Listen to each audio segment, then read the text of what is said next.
Breaking news YouTuber జ్యోతి మల్హోత్రా కేసులో అనేక విషయాలు ఇప్పుడు తెరపైకి వస్తున్నాయి. ఆపరేషన్ సింధూర్ సమయంలో పాక్ ఐఎస్ఐ హ్యాండ్లర్తో జ్యోతి టచ్లోనే ఉన్నట్టు గుర్తించారు. ఆ సమయంలో కీలక సమాచారాన్ని వారితో పంచుకున్నట్టు తెలుస్తోంది. ఎక్కడెక్కడ బ్లాక్అవుట్స్ విధించారు అన్న సమాచారాన్ని చేరవేసినట్టుగా గుర్తించారు.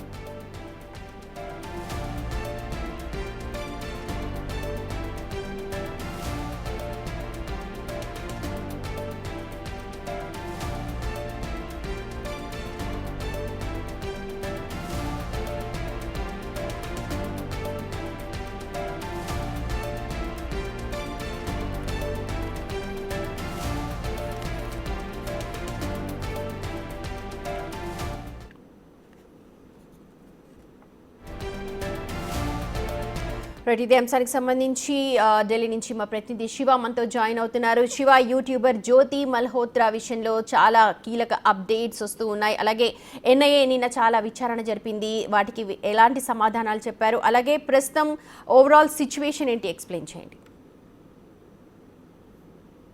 రైట్ సుమతి, యూట్యూబర్ జ్యోతి మల్హోత్రాను హర్యానా హిసార్లో పోలీసులు అదుపులో తీసుకున్నారు. అదుపులో తీసుకున్న తర్వాత 5 రోజుల కస్టడీకి తీసుకున్నారు. అంటే నేటితో ఆ కస్టడీ కూడా ముగియబోతుంది. ఈ 5 రోజుల కస్టడీలో కీలక విషయాలనైతే వాళ్ళు జ్యోతి మల్హోత్రా నుంచి రాబట్టారు.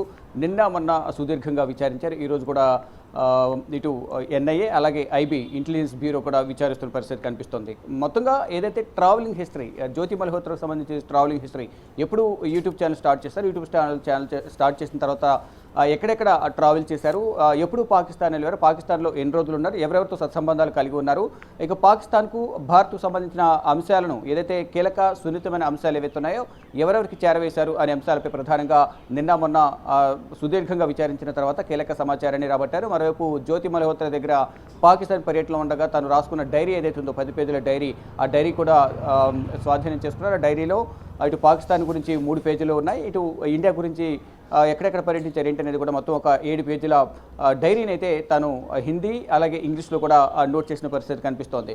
దాంట్లో ప్రధానంగా పాకిస్తాన్కు భారత్కు సంబంధించిన అంశాలు ఏవైతే పాకిస్తాన్కు చేరవేశారో, ఎవరైతే డానిష్ ఎవరైతే ఉన్నారో, ఐఎస్ఐ ఏజెంట్ కీలక అధికారి డానిష్ ఎవరైతే ఉన్నారో అతనికి సమాచారాన్ని అంతా కూడా జ్యోతి మల్హోత్రా చేరవేసినట్లుగా కూడా తెలుస్తుంది. జ్యోతి మల్హోత్రా కూడా కొన్ని కీలక విషయాలను దర్యాప్తు సంస్థ అధికారులకు విచారణలో భాగంగా చెప్పినట్లుగా కూడా తెలుస్తోంది. అయితే ఏదైతే పెహల్గాంలో దాడి ఘటన జరిగిన తర్వాత ఆపరేషన్ సింధూర్ను భారత ప్రభుత్వం ప్రారంభించిన తర్వాత ఎక్కడెక్కడ బ్లాక్అవుట్స్ ఏదైతే దాడులు జరిగే సమయంలో ఎప్పుడైతే ఇటు పాకిస్తాన్ దాడి చేసే సమయంలో ఆ ఏరియాస్లో మొత్తం కూడా కరెంట్ అంతా నిలిపేస్తూ బ్లాక్అవుట్ కొనసాగే విధంగా కూడా కేంద్ర ప్రభుత్వం అందరికీ కూడా ఆదేశాలు జారీ చేసింది. దానిలో భాగంగా ఆ బ్లాక్అవుట్ ఎక్కడెక్కడ కొనసాగిస్తున్నారు, ఎక్కడ ప్రజలు ఎక్కువగా ఎక్కడి నుంచి ఎక్కడికి తరలి వెళ్ళిపోయారు, సరిహద్దు ప్రాంతాల ప్రజలు అనే అంశాలపై కూడా ప్రధానంగా ఎప్పటికప్పుడు టచ్లో ఉంటూ ఏదైతే మార్చి వరకు కూడా డానిష్తో అప్పటి మార్చి వరకు కూడా కాంటాక్ట్లోనే, మార్చి నుంచి మళ్ళా తను కాంటాక్ట్లో లేనట్టు కూడా దర్యాప్తులో భాగంగా తెలియజేసిన తర్వాత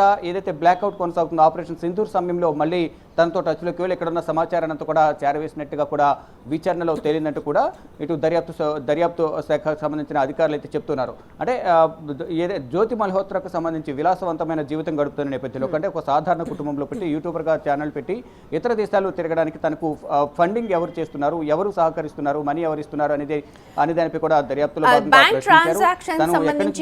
చాలా విషయాలు బయటకు వచ్చినట్టుగా తెలుస్తుంది.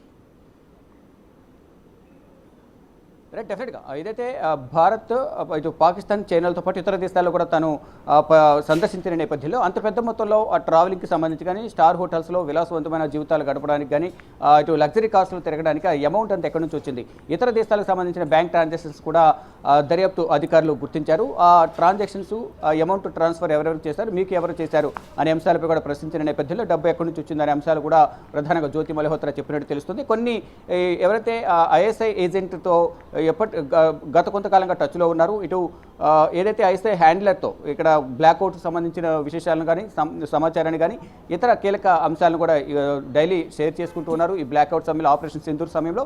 దానితో పాటు ఇటు వివిధ రాష్ట్రాల్లో కానీ దేశాల్లో పర్యటించినప్పుడు అక్కడ ఉన్న సమాచారాన్ని కూడా, మరి ముఖ్యంగా జమ్మూ కాశ్మీర్ లోయల్లో ఏదైతే S-400, S-125 సంబంధించిన క్షిపణులు ఏవైతున్నాయి, భారత్కు సంబంధించిన స్థావరాలు ఏవైతున్నాయో దానికి సంబంధించిన సున్నితమైన సమాచారాన్ని కూడా చేరవేసినట్టు తెలుస్తోంది. దానితో పాటు అక్కడ సమీప ప్రాంతాల్లో నేషనల్ హైవే మీద వాహనాల రాకపోకలు, మిలిటరీకి సంబంధించిన వాహనాల రాకపోకలు తరలింపు ఉంటుంది. దానికి సంబంధించి ఏ సమయంలో వారు తరలిస్తారు, ఎప్పుడు వారు డ్యూటీ చేంజ్ అవుతూ ఉంటారు అనే అంశాలపై కూడా వారికి వివరాలు అందించినట్టు కూడా తెలుస్తోంది. మరోవైపు ఢిల్లీలోని పాకిస్తాన్ ఎంబసీలో పలుమార్లు ఏదైతే డానిష్ సంబంధించిన స్నేహితుడు ఎవరైతే ఉన్నారో ఏదైతే పెహల్గాంలో దాడి జరిగిన తర్వాత రోజు ఉదయం సమయంలో కేక్ తీసుకెళ్లిన వ్యక్తి కూడా సత్సంబంధాలు కొనసాగిస్తూ ఇక్కడ ఇఫ్తార్ విందులో కూడా పాల్గొన్నట్లుగా విచారణలో వెల్లడైంది. దానికి సంబంధించి కూడా వివరాలు సేకరిస్తున్న పరిస్థితి కనిపిస్తోంది. కానీ ఫండింగ్ అనేది ఎవరు చేస్తున్నారు అనే దానిపై మాత్రం పూర్తి ఆధారాలను వివరాలను కూడా జ్యోతి మల్హోత్రా నుంచి వారైతే సేకరించినట్టు తెలుస్తుంది. కానీ తన తండ్రి మాత్రం ఏ విషయాలు కూడా తన కుమార్తె గురించి తెలియదు. కేవలం ఢిల్లీ వెళ్తున్నానని మాత్రమే తనకు ప్రతిసారి చెప్పేది. ఢిల్లీ వెళ్తున్నాను నేను అనుకునేవాడిని, కానీ పాకిస్తాన్ వెళ్ళినట్టు కానీ, చైనా కానీ ఇతర దేశాల్లో తాను వెళ్ళినట్లుగా కానీ, పాకిస్తాన్తో సత్సంబంధాలు కొనసాగిస్తున్నట్లు కానీ తనకు తెలియదంటూ కూడా తెలియజేశారు. ఏదైతే మరోవైపు ఐఎస్ఐ ఏజెంట్తో సుదీర్ఘకాలంగా సత్సంబంధాలు కొనసాగిస్తూ తన ద్వారా ప్రముఖులను కలవడం కానీ, మరోవైపు పంజాబ్ ప్రావిన్స్ సీఎం మరియం నవాజ్, మాజీ ప్రధానమంత్రి నవాజ్ షరీఫ్ కుమార్తె మరియం నవాజ్ను కలవడం కానీ, ఇతర ప్రముఖులను కలిసి ఇటు భారత్కు సంబంధించిన కీలక అంశాలను, సున్నితమైన అంశాలని కూడా అటు పాకిస్తాన్కు చేరవేయడం, ఇటు పాకిస్తాన్కు అన్ని విధాలా సహకరిస్తున్న నేపథ్యంలో కొంత మొత్తంలో అమౌంట్ కూడా తనకు ఇస్తున్నట్లుగా కూడా తెలుస్తోంది. తన ద్వారా ఇతర భారతదేశంలో ఉన్న కొంతమంది స్పై ఎవరైతే ఉన్నారో, పాకిస్తాన్కి సంబంధించిన స్పైస్ ఇక్కడ అనుకూలంగా పాకిస్తాన్కు పనిచేసేవారు ఉన్నారు, వారికి కూడా తన అకౌంట్స్ నుంచి తన ఫ్రెండ్స్ అకౌంట్స్ కూడా అమౌంట్స్ ట్రాన్స్ఫర్ ఇప్పుడు ఈ జ్యోతి మల్హోత్రా లాగా యూట్యూబర్స్ ఎవరైతే ఉన్నారో ఇది ఒక కొత్త అంశం మనందరం కూడా చూస్తున్నాం. సో ఇకపై ఎలాంటి సూచనలు కేంద్రం చేసే అవకాశం కనిపిస్తోంది? యూట్యూబర్స్ కావచ్చు, బ్లాగర్స్ కావచ్చు, ఇన్ఫ్లుయెన్సర్స్ కావచ్చు.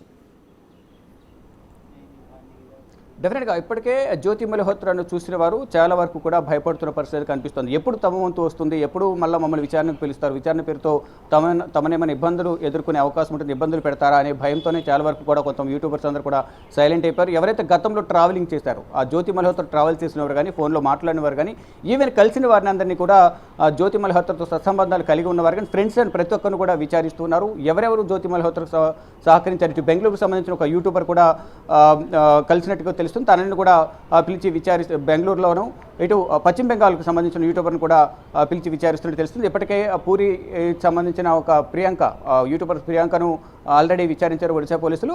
అందుబాటులో ఉండాలి, పూరి విడిచిపోయి వెళ్ళొద్దు, ఎప్పుడు విచారణకు పిలిచినా రావాలంటూ కూడా తెలిపిన నేపథ్యంలో ప్రియాంక ఎవరైతే యూట్యూబర్ ఉన్నారో మహిళా యూట్యూబర్, తన తండ్రి కూడా అన్ని సమయాల్లో అందుబాటులో ఉంటామని తెలియజేశారు. కేవలం ఫ్రెండ్గా మాత్రమే తెలుసు తప్ప పాకిస్తాన్కు ఈ విధంగా సమాచారం అందిస్తున్నట్లు మాకు తెలియదు, కేవలం మేము ఫ్రెండ్గానే మేము పరిగణించాము, మిగతా విషయాలు డీటెయిల్గా మాకు తెలియదు అంటూ కూడా వారు కూడా ఒడిశా పోలీసులకు వివరాలు అందించిన పరిస్థితి కనిపిస్తుంది. ఒడిశా పోలీసులు హర్యానా పోలీసులు ఇద్దరు సంయుక్తంగా ప్రియాంకను విచారించిన పరిస్థితి కనిపిస్తుంది. ఇలా ప్రతి ఒక్కరిని కూడా చాలామంది యూట్యూబర్స్ ఎవరైతే వేల సంఖ్యలో ఇప్పుడు యూట్యూబర్స్ ఉన్నారు, వారందరూ కూడా వారి యొక్క కంటెంట్స్ కానీ, వారు ఏ వీడియోలు అప్లోడ్ చేస్తున్నారు, ఎక్కడెక్కడ బ్లాగ్స్ చేస్తున్నారు, దానికి సంబంధించి కంటెంట్ ఏ విధంగా ఉంది, ఏమైనా భారతదేశానికి సంబంధించిన సున్నితమైన అంశాలు ఇతర దేశాలకు షేర్ చేసే విధంగా, మరి ముఖ్యంగా పాకిస్తాన్కు లబ్ధి చేకూరే విధంగా ఏమైనా చేశారా అనే అంశాలపై కూడా విచారణ అయితే లోతైన దర్యాప్తు కొనసాగుతుంది. మరి ముఖ్యంగా ఈ జ్యోతి మల్హోత్రా మాత్రం అన్ని విషయాలను ఐఎస్ఐ ఏజెంట్లతో సత్సంబంధాలు కలిగి ఉన్నాను అనే అంశాలను వారితో లింక్ ఉంది, వారికి అంతా సమాచారం ఇస్తున్నట్టు కూడా జ్యోతి మల్హోత్రా విచారణలో దర్యాప్తు అధికారులకు తెలియజేసినట్లుగా కూడా దర్యాప్తు అధికారులు చెప్తున్నారు. మరోవైపు ఇతర కీలక అంశాలు ఏవైతే ఉన్నాయో, ఇటు పంజాబ్ సంబంధించిన సరిహద్దులో వాఘా బోర్డర్ ఏదైతే ఉందో, తను కొన్ని వీడియోస్ కూడా మనం సోషల్ మీడియాలో చూస్తే అటు ఒకవైపు ఇండియా గేట్ ఉంటుంది, ఇండియాకు సంబంధించిన భారత్ బోర్డర్, మరోవైపు పాకిస్తాన్ బోర్డర్ మధ్యలో ఒక గేట్ ఉంటుంది, వైట్ లైన్. రోజు ఈవినింగ్ టైం 5 గంటల సమయంలో కవాత్ అనేది పెరేడ్ అనేది కొనసాగుతూ ఉంటుంది.